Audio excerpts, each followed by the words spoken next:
रहा हूँ।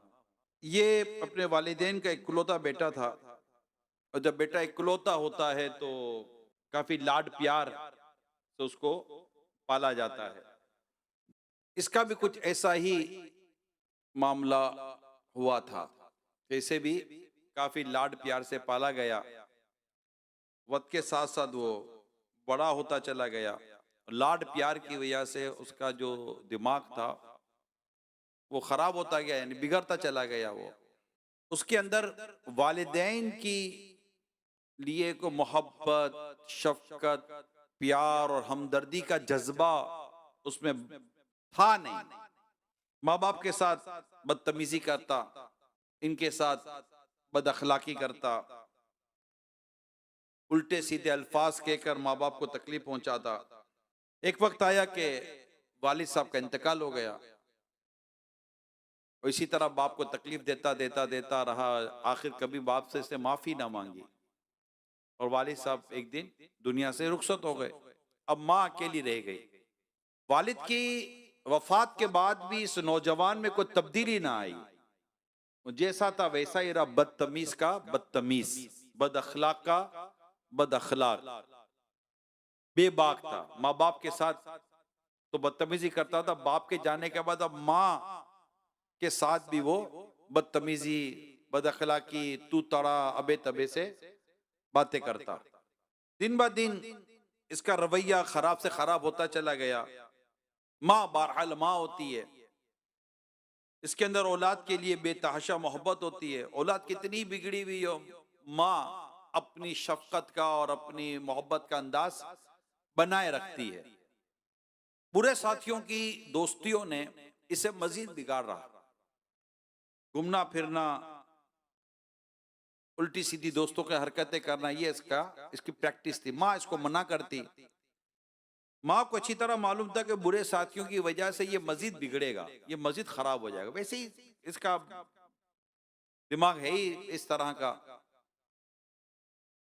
माँ के लाख समझाने के बावजूद भी इसके अंदर कोई तब्दीली ना आई और उल्टा ये माँ पर चढ़ाई कर देता, उल्टा सीधा बोलना शुरू कर देता। एक दिन माँ ने भी इसको खत्ती लिख दिया कि अब भी वक्त है, सुधर जा, मैं तुझे समझा रही हूं, सीधे रास्ते पर चल। अगर तूने अपने आप को ना बदला तो मैं अपने बड़े भाई के कहकर तुझे फिर अदब सिखलाऊंगी, यानी अब मैं तेरी शिकायत करूंगी, इन्वॉल्व करना पड़ेगा किसी ना किसी को तेरे मामले में। अब इस धमकी का भी इसको कोई असर वसर हुआ नहीं कि मामू भी क्या बिगाड़ लेगा मेरा। उसने और मजीद उल्टा सीधा बोलना शुरू किया और मामू के बारे में भी जो मुंह में आया बकवास उसने कर डाली। अब उसकी उम्र बढ़ते बढ़ते 24 साल की हो गई। अट्टा कट्टा नौजवान, ताकत हाथों में बाजुओं में, कोई मुदाखलत करता तो उस पर बरस पड़ता, तुम होते कौन हो मेरे मामले में बोलने वाले। अभी इन्हीं हरकतों का सिलसिला इसका शुरू था कि माँ इसको मजीद समझाने लगी, उसको तलकीन करने लगी, उसको नसीहतें करने लगी। अब 24 साल का लड़का अब किसी काबू में नहीं आ रहा। इस पर बेटे का पारा चढ़ गया और ये बेटा हुआ अब आपे से बाहर। जूता निकाला और मां को दे मारा। मां ने जूते से बचने की कोशिश की मगर जूता उसकी कमर पर लगा। मां बैठकर ज़ारो कतार रोने लगी। वो अपनी किस्मत को रो रही थी कि ऐसा बदबख्त बेटा मैंने पैदा किया। वो अपनी अपने आप को कोस रही थी।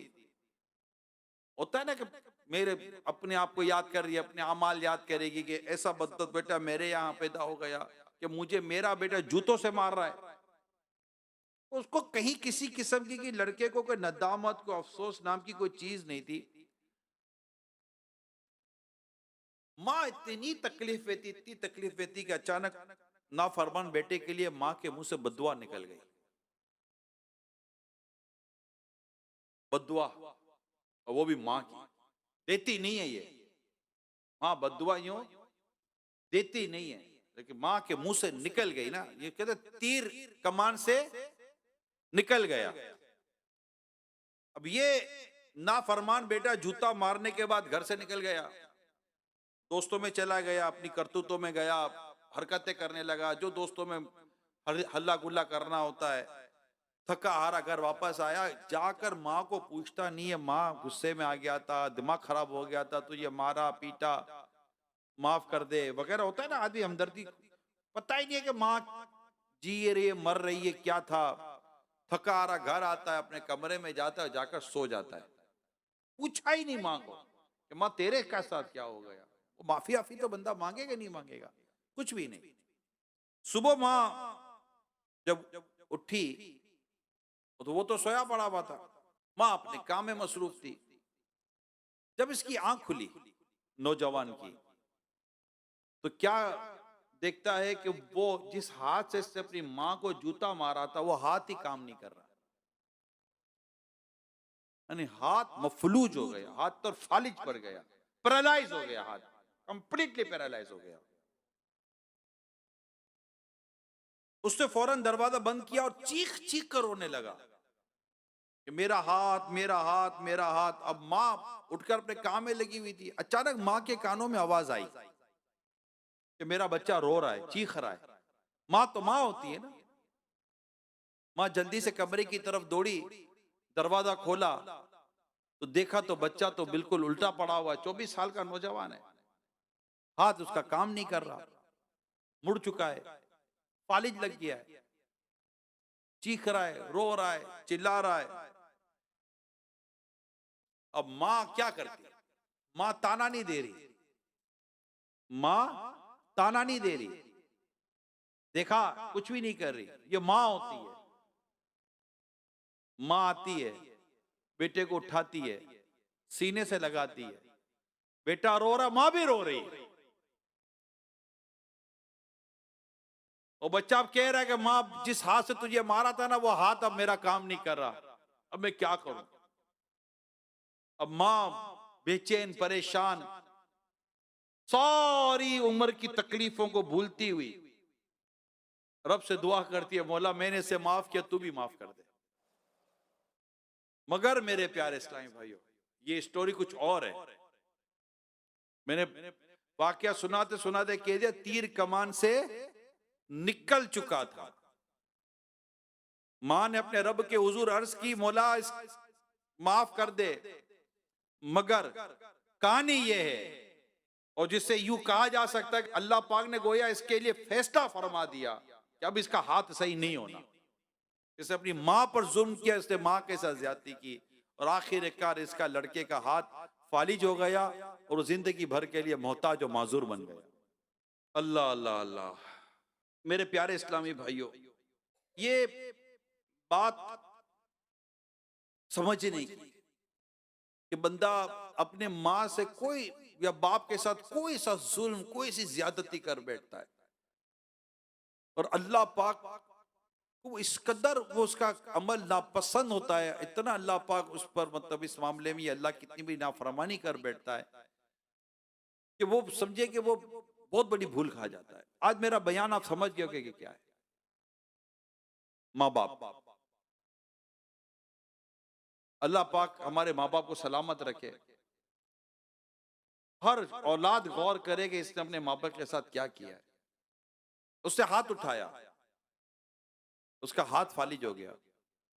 कोई अपनी माँ के आगे जबान चलाता है, कोई अपनी माँ को तेज नजरों से देखता है, कोई अपने बाप को बुरा भला कहता है।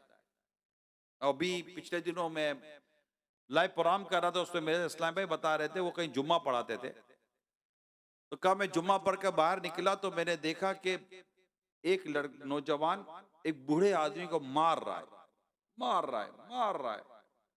मैं भी परेशान हो गया कि ये नौजवान है कौन, एक बूढ़े आदमी को मार रहा है। बाद में पता चले बूढ़ा आदमी इसका बाप था, बाप को पीट। ये कराची की बात कर रहा हूं मैं, गांव देहात किसी ऐसे इलाके की बात नहीं कर रहा, कराची की बात कर रहा हूं कि बेटा अपने बाप को मार रहा था। और ऐसे मैंने कई वाकयात पढ़े हैं कि बेटा माँ के ऊपर जुल्म करता है, माँ की जायदाद के पीछे पड़ा हुआ है, माँ के माल के पीछे पड़ा हुआ है, माँ ज्यादा बोलती है तो वो गुस्सा कर देता है। ऐसे तक वाकये पड़े जिससे गरम स्त्री माँ की पीठ पर लगाई है। कैसे लोग हैं ये, कैसे लोग, जरा सोचिए तो सही। कोई माँ बाप के लिए कोई रहम, कोई माँ बाप के लिए कोई इज्जत, कोई माँ बाप की कोई अहमियत है या नहीं है? मेरे प्यारे इस्लामी भाइयों, जब माँ बाप बूढ़े हो जाए ना, इनके आगे उफ तक कहने की इजाजत नहीं है। यानी कोई ऐसा जुमला जिससे माँ बाप को तकलीफ पहुंचे। क्या है, क्या पीछे पड़ गई है? हमारे यहाँ तो बीबी, मैं ये कह सकता हूं कि हर तरफ ऐसा माहौल नहीं है कि इज्जत वाला, लेकिन फिर भी हमारी सोसाइटी में, हमारे कल्चर में अभी कुछ ना कुछ माँ बाप के ताल्लुक से कहीं ना कहीं को रिस्पेक्ट वाला माहौल मिलता है। लेकिन अगर आप मुल्क से बाहर वेस्टर्न कंट्री में जाए, you old man, you old women, उठाकर फेंक देते माँ बाप को, उठाकर फेंक देते, चाहिए नहीं माँ बाप। क्या हो गया? माँ बाप ने कभी उठाकर फेंका है आपको? वो पहली खांसी जो हमें बचपन में हुई थी, मां कितनी तड़पी होगी। वो पहला बुखार जब हमें था, बाप कितना बेचैन हुआ था। वो ऑफिस से आते हुए, काम से आते हुए, पहला फल जो बाप ने देखा था, उसको बेटा याद आया होगा, आज अपने बेटे के लिए मैं आम लेके जाऊंगा, आज अपने बेटे के लिए सेब लेके जाऊंगा। याद है मेरे बाप ने बिठाकर केले के छिलके उतार कर हमको खिलाने की कोशिश की, तो हम भाग गए थे और बाप पीछे भागा था हमें खिलाने के लिए। बाप घुटनों के बल चल चल कर आता था हमारे पास। कभी कोई याद है या नहीं है? भूल गए हो? कभी याद है कि माँ ने अंडा बना कर दिया था, कहा था माँ मुझे ये अंडा नहीं खाना, मुझे ये अंडा नहीं खाना, तो माँ ने कहा बेटा सबर के तेरे को दूसरा अंडा बना देती हूँ। याद है या नहीं है कोई सी बात? मुझे शरबत नहीं पीना। आज भी इफ्तार के वक्त भी बच्चा जिद करता है, माँ 4-4 किस्म के शरबत बना कर देती है। आज की बात करो, आज 24वां रोजा है, आज भी कितने बाप होंगे जो इस बात पर तड़प रहे होंगे कि मेरे बेटों के लिए ईद के लिए पैसे ही नहीं है, ईद के कपड़े दिला दो मैं उनको। आज ऑफिस से लोन मांगता है, जॉब से बोनस मांगता है, रात रात भर जाकर नौकरी करता है या काम करता है। क्यों? कि अपने बच्चों के लिए कोई एक सूट ले लूंगा, बच्चों के लिए कोई जूते ले लूंगा। अब्बू आप अपने लिए तो लो, बेटा भी मेरी जिंदगी चली गई, तेरे लिए जीना है। आज की बात कर रहा हूं, आज भी यही हो रहा है। आज भी रात को बैठकर माँ बाप आपस में बात करते होंगे कि ईद है, ईदी में बच्चे को क्या देंगे। बाप बोलेगा सैलरी मिल नहीं रही है या बढ़ नहीं रही है, कुछ तो देना पड़ेगा ना, अपना बेटा है, क्या दोगे बेटे को? चलो कुछ बेचते हैं, कुछ करते हैं, उधार ले लेते हैं। अस्पतालों में जाकर देखो तो ये ऐसे ऐसे बच्चे पड़े हुए, ऐसे ऐसे बच्चे पड़े हुए कि डॉक्टर ने मना कर दिया माँ बाप को गोया के, लेकिन बाप है उम्मीद नहीं तोड़ रहा, जा जाकर कर्जा मांग रहा है कि मुझे मेरे बेटे का इलाज कराना है, मैं भर दूंगा, बोल रहा मैं भर दूंगा। और कई ऐसे बाप इस वक्त अस्पतालों में पड़े हुए होंगे जिनकी औलाद का पता तक नहीं होगा कि हमारे बाप के ऊपर बीत क्या रही है। क्या हाल हो गया हमारा, अपने माँ बाप के साथ इतनी ज्यादती कर रहे हैं, इतनी बेरुखी कर रहे हैं, इतना जुल्म करते माँ बाप के ऊपर। इसी तरह का एक नालायक और बेशरम किस्म का बेटा था, बाप मर गया, बाप का इंतकाल हो गया था। अब बेटा माँ को कोसता ही रहता था। बड़ा वाकया, मैं छोटा कर रहा हूं। बेटा माँ को कोसता ही रहता था। माँ क्या करे, माँ जाए भी किधर, बेचारी अकेली है, एक ही जवान बेटा है, और उसको कोस कोस कोस कोस के माँ को आधा बीमार कर दिया। और पता है क्या बोलता था, बुड्ढी ये तो बाप की पेंशन है जो तुझे मिलती है, वरना तुझे मैं अपने साथ रखूं, गाड़ी में ले जाता, बाप की पेंशन लेता और माँ के हाथ तक में ना देता और जाकर पेंशन के पैसे उड़ा देता। माँ कुछ बोलती तो माँ को 2 बातें सुनाता। इसी तरह माँ की नाफरमानियां करता करता करता करता माँ को सताता सताता बड़ा हो गया और बड़ा हो गया। एक दिन दोस्तों के साथ बाहर घूमने चला गया पीछे उड़ाने के लिए, मां को देने के लिए कुछ भी नहीं था इसके पास। जब दोस्त मुल्क घूम कर वापस आया, कार के अंदर कार तेजी से जा रही थी, कार का एक्सीडेंट हो गया। 4 या 5 दोस्त थे, सबसे ज्यादा चोटें इस लड़के को आई।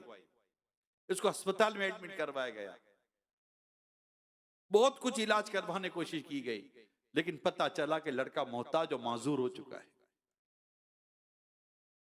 माजूर हो गया। और माजूर होके जो पैसे मिलते हैं ना बाद ममालिक के अंदर, माजूर हो जाता है, को मोहताज हो जाता है, उसको पैसे मिलते हैं। सजा देखो, जो माँ को पैसे के लिए लेके जाता था ना, आज वो दिन आया कि व्हील चेयर पे बैठकर खुद अपनी मोहताजी के पैसे लेने के लिए उसी तरह जाता था।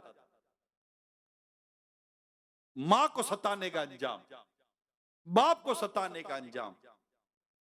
ए मेरे प्यारे इस्लामी भाइयों, अगर माँ बाप जिंदा है ना, इनकी कदर कर लो, इनकी कदर कर लो, इनकी इज्जत कर लो। इनको एक बार ये कहते हैं ना, वाली साहब को लेकर बैठकर एक बार बैठे, अबू बैठे, अबू बैठो आप, अब बोलो बेटा क्या बात है, पैसे चाहिए? नहीं अबू आज पैसे नहीं चाहिए। कोई काम है? नहीं अबू कोई काम नहीं है। कहीं जाना है? नहीं अबू कहीं नहीं जाना। बेटा खैरियत? क्या बात है?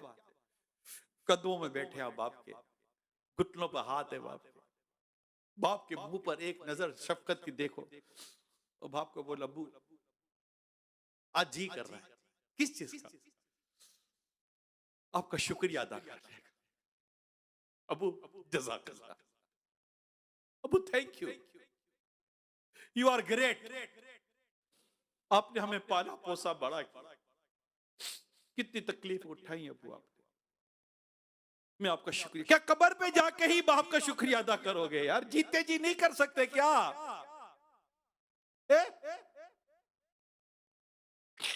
माँ के साथ उन कदमों में बैठ, माँ बैठ, क्या बेटा बोलना मेरे लगते जिगर, क्या हुआ? माँ बैठ तो सही। माँ बोले कि बेटा बोल, माँ तू बहुत अच्छी है, आप बहुत अच्छी हो, मैंने आज तक आपको बहुत सताया है माँ, मेरे हाथ जुड़े हुए, माँ मुझे माफ कर देना। मुझे पता चला है कि अगर माँ नाराज हो तो मरते वक्त कलीमा नसीब नहीं होता, कलमा पढ़ नहीं सकता बच्चा जब तक माँ नाराज हो। माँ तुम मुझसे नाराज मत होना, आप राजी हो जाओ मुझसे, मेरे जितनी आपकी नाफरमानियां की है माँ मुझे माफ कर दो। फिर माफी मांगे कहना माँ आप बहुत अच्छी हो। जब मैं बचपन में बिस्तर पे पेशाब करता था ना, माँ आप मुझे मेरे गीले पर सोकर मुझे सूखे पर सुला देती थी, रात रात भर जागकर माँ आपने मुझे दूध पिलाया है, और अब्बू को भी नहीं उठने देती थी, इस बेचारे की सुबह जॉब है। रात रात भर मुझे दूध पिलाती थी, सुबह मेरे अब्बू को नाश्ता देती थी। माँ आपकी कोई सैलरी नहीं है, आपका कोई बोनस नहीं है, आपका कोई अलाउंस नहीं है, और जिस दिन ईद के दिन सब छुट्टियां करते, माँ सबसे ज्यादा मेहनत तुमने की है, सबसे ज्यादा काम मेरी माँ आपने किया है। और जब मेरे दूसरे भाई बहन आए ना माँ, तब भी आपकी, ये आप ही हो माँ, ये आप ही हो, कोई ये ना कर सके कि मेरे दूसरे भाई बहन भी आए, मगर माँ आपकी शफकत और मोहब्बत का दरिया इतना बड़ा था कि मेरी ना मोहब्बत भी कभी ना आई, और मोहब्बत भाई बहनों को भी तुम बांटती रही। माँ तेरी शफकत का दामन बहुत बड़ा है। जब मेरे पास नए कपड़े नहीं होते तो माँ आप ही ने अब्बू से सिफारिश की थी ना, मुझे नई घड़ी चाहिए थी, माँ आप ही ने कहा था ना अब्बू को कि बेटी को घड़ी दिला दो। माँ मुझे माफ कर दे, मैं तेरी खिदमत नहीं कर सका। मेरी माँ दुनिया में नहीं है मेरे प्यारे इस्लामी भाइयों, मेरे वालिद साहब भी नहीं है। मुझे पता है माँ बाप का दुनिया से जाना क्या होता है। मुझे पालने पोसने वाली मेरी खाला थी, मेरी जिसको मम्मा कहते थे, वो भी नहीं है। मुझे पता है कि ये साया चला जाए तो आदमी कितना बेछत का हो जाता है। जिनके जिंदा है उनकी कदर कर लो, उनकी खिदमत कर लो। इंशाअल्लाह ताला दुनिया में भी करम हो जाएगा, अल्लाह ने चाहा तो आखिरत में भी करम होगा। आज आप सबसे मेरी दरखास्त है मेरे प्यारे इस्लामी भाइयों, जैसे ही बयान खत्म हो ना, जब आप उठे इशराक चाश की नमाज पढ़, जो भी आप उठे, मेरी दरखास्त है आपसे, क्या पता हम फिर उठ सके कि ना उठ सके, सबसे पहला काम आपने ये करना है। मेरी दरखास्त है आपसे, अगर आपके वालिदैन या दोनों में से कोई एक जिंदा है ना, मैसेज कर देना, सिर्फ इतना लिख देना, मुझे माफ कर दीजिए, बस सिर्फ इतना, मुझे माफ कर दीजिए, ये करके सो जाना। हो सकता है जवाब आएगा, खैरियत तो है बेटा, क्या हुआ था। ये फिर भी नहीं कहेगी कि तूने किस किस टाइम पर मेरे साथ क्या क्या बदतमीजी की थी। अब माफी मांगता है, और अगर कह भी देना तो फिर कह देना माफ कर देना। आज के बाद मेरी वजह से मेरे माँ बाप की आंखों में गम का आंसू नहीं आएगा, मैं अपने माँ बाप को तकलीफ नहीं दूंगा। एक नौजवान के बारे में मैं पढ़ रहा था, ये मौजू ऐसा, ये बड़ा जज्बाती कर देता है, ये मौजू वालिदैन का बड़ा जज्बाती कर देता है। मेरे कानों में आज तक मेरी माँ की आवाज गूंजती है, इमरान आ तो जरा दो बातें करनी है। मैं सही बताता हूं, मुझे मेरी खाला ने पाला था ना, मेरे वालिद साहब को नाश्ते में कुछ चीजें पसंद होती थी तो मैं कभी लेकर जाता था, और जब बैठ कर खाना खाता था मुझे वो वक्त याद है कि मेरे वालिद साहब कितने खुश होते थे कि आज मेरा बेटा मेरे लिए नाश्ता लाया। ये बड़ा जज्बाती मौजू है। तो वो नौजवान था, छोटी मोटी नौकरी करता था, जैसे ही उसके हाथ में कुछ पैसे आते ना, आकर टेबल पर रखता था और इसके वालिदैन पैसे उठाते थे, जितने कमा कर लाता था टेबल पर रख देता था। वालिद साहब टेबल से पैसे उठाते थे। कहां से उठाते थे? टेबल से पैसे उठाते थे। कहता है कि मैं यूं नहीं देता था, अगर मैं यूं दूंगा तो मेरे बाप को मेरे आगे हाथ फैलाना पड़ेगा। बात समझ रहे ना? अगर मैं यूं दूंगा तो मेरे वालिद साहब को मेरे आगे यूं हाथ फैलाना पड़ेगा। ये मुझे पसंद नहीं है कि मेरा बाप मेरे आगे हाथ फैलाए। मैं मांग मांग कर बड़ा हुआ हूं, मेरा बाप मेरे आगे हाथ क्यों फैलाए। मैं जाकर यूं टेबल पर रखता था, मेरे वालिद साहब पैसे उठा लेते थे। पैसे उठा के मेरे वालिद साहब मुझे दुआ देते थे, या अल्लाह मेरे बेटे को कुरान का इल्म अता फरमा। मेरे वालिद साहब एक ही दुआ करते थे, इसको कुरान का इल्म अता फरमा, इसको कुरान का आलिम बना दे। बेटा कहता है मैं रोजगार अपना छोटी मोटी जो भी मुझे रोजगार मिल जाता था कमा कर लाता था। एक दिन रास्ते में मैं जा रहा था तो मेरी मुलाकात एक आलिम साहब से हो गई। वो फतवा दिया करते थे। मुझे देखकर कहा कि नौजवान क्या मसरूफियत है आपकी। तो मैंने बताया कि छोटा मोटा रोजगार है करता हूँ। कहा बेटा आया करो हफ्ते में एक दिन, हमसे कुछ सीख लिया करो। वो नौजवान कहता है मैं इनके पास जाना शुरू हुआ और मैं सीखता, तो देखते देखते उसके अंदर चूंकि एक सीखने की ख्वाहिश थी तो बहुत जल्दी वो सीखना शुरू हो गया और ज़हीन तालिब इल्म बन गया। पढ़ते पढ़ते पढ़ते पढ़ते इसने इल्म दीन हासिल किया और काफी क्वालिफिकेशन हासिल कर ली। राइट, काफी क्वालिफिकेशन हासिल की थी। इवन कि इसने पीएचडी के लिए अप्लाई कर दिया। अब वक्त था थीसिस लिखने का। पीएचडी करने के लिए एक मकाला लिखा जाता है, थीसिस लिखा जाता है। अब इसको थीसिस लिखना था। अब ये सोच रहा था कि मैं टॉपिक क्या लूं मकाला लिखने के लिए, थीसिस लिखने के लिए। अचानक उसको अपने बाप की दुआ याद आ गई कि मेरे वालिद साहब दुआ करते थे, या अल्लाह मेरे बेटे को कुरान का इल्म अता फरमा दे। का कुरान पर थीसिस लिखता हूं। इससे कुरान पर मकाला लिखा कुरान के मुतालिक और अपना थीसिस जमा करवा दिया। जमा कराने के बाद एक प्रोसीजर होता है, ज्यूरी बैठती है, पूरे थीसिस को देखा जाता है, मकालों को देखा जाता है, स्टूडेंट्स वेट कर रहे होते हैं।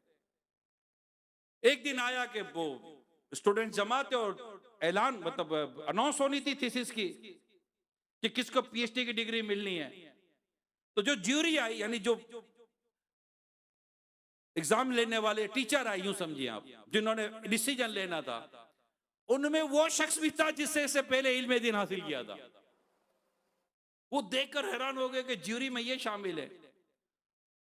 उसने सारी जब रिपोर्ट्स पढ़ी तो वो फर्स्ट मैन जिससे इन्होंने इनमें दीन सीखा था, वो खड़े होते हैं, नौजवान के कंधे पर हाथ रखते हैं और कहा पहली बार में मैं समझ गया था कि ये नौजवान कुछ बनेगा।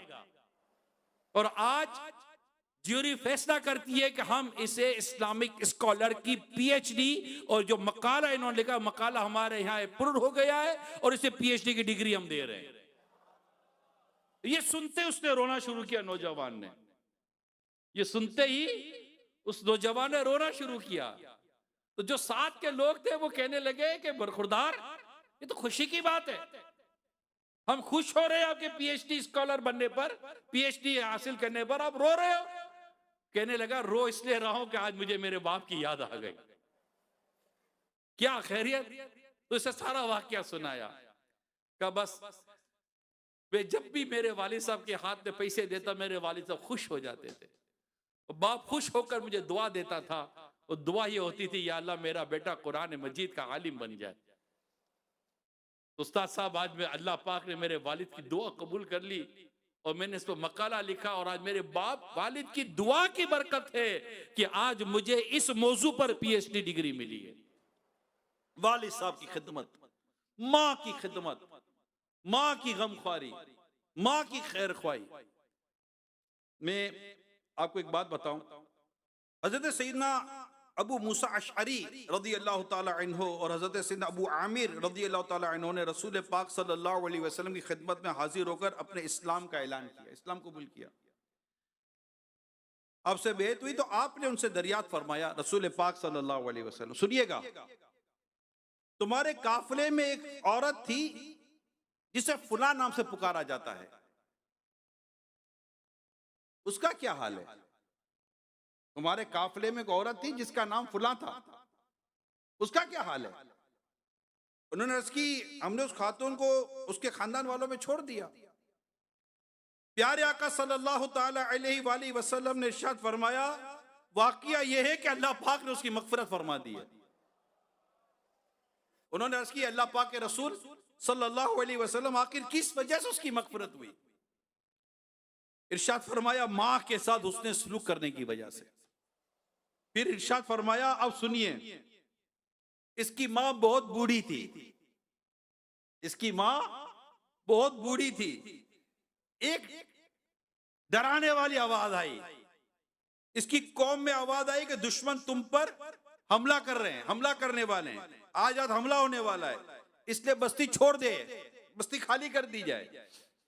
चुनाचे वो अपनी बूढ़ी माँ को पीठ पर लाद कर निकल पड़ी।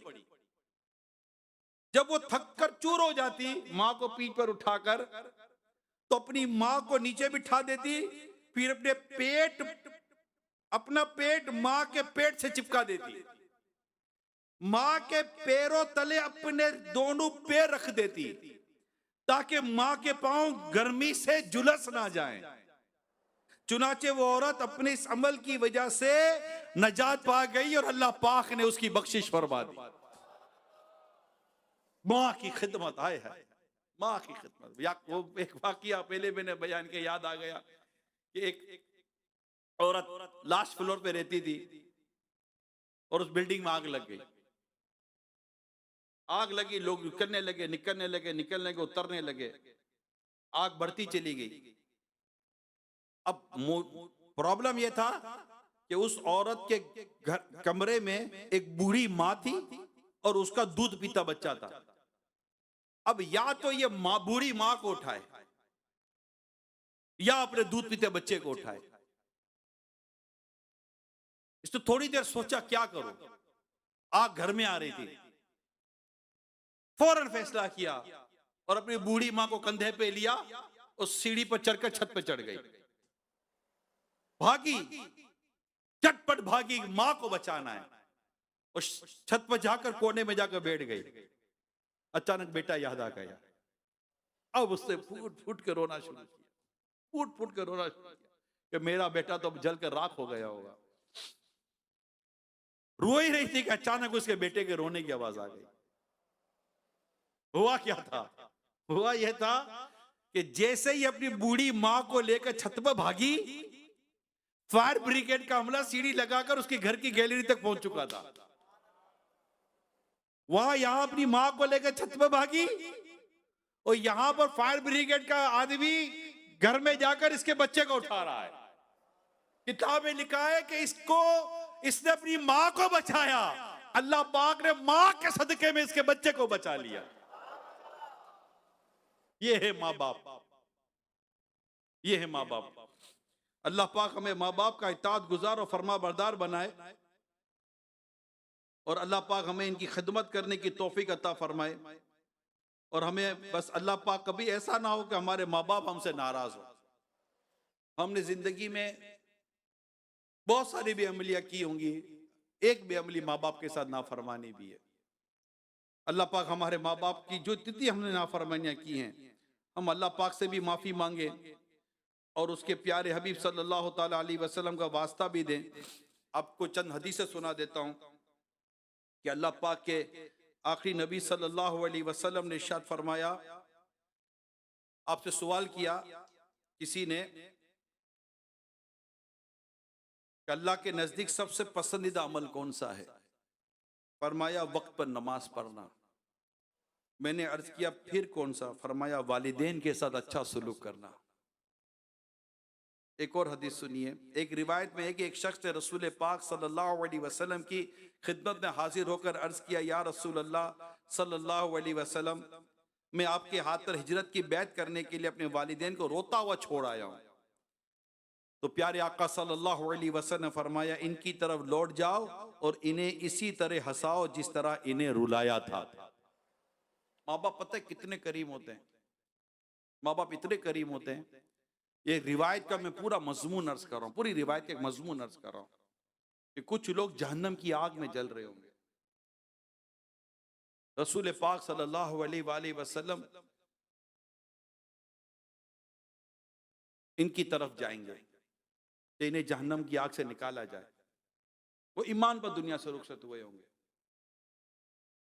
बारगाह इलाही में अर्ज करेंगे कि मौला इन्हें भी। इरशाद होगा कि इन्होंने अपने माँ बाप को सताया है, इनको कैसे माफ किया जाएगा? तो प्यारे आका सल्लल्लाहु अलैहि वसल्लम इनके माँ बाप की तरफ तशरीफ ले जाएंगे और माँ बाप से इरशाद फरमाएंगे कि अपने बेटों को माफ कर दें। वो अपनी तकलीफों का बयान करेंगे माँ बाप। तो आका फरमाएंगे, आकर देख तो लो तुम्हारे बच्चों का क्या हाल है। जब वो देखेंगे जहन्नम में बच्चों पर क्या सजा हो रही है, तो वो बेकरार होकर कहेंगे, या रसूल अल्लाह, हमने हमारे बच्चों को माफ कर दिया। उस वक्त उनको जहन्नम से नजात नसीब हो जाएगी। यहां माँ बाप की शफकत और मोहब्बत हम सुन रहे हैं, मगर ये भी याद रखिएगा आखिर ये अमल किया मेरे मुस्तफा करीम सल्लल्लाहु अलैहि वसल्लम ने। आला तो लिखते हैं ना, उनके सिवा रजा कोई हामी नहीं, जहां गुजरा करे पिसर पे पिदर को खबर ना हो। तो प्यारे आका सल्लल्लाहु अलैहि वसल्लम को भी हमें राजी करना है, उनकी शफाअत हमें लेनी है और अपने माँ बाप को भी राजी करना है।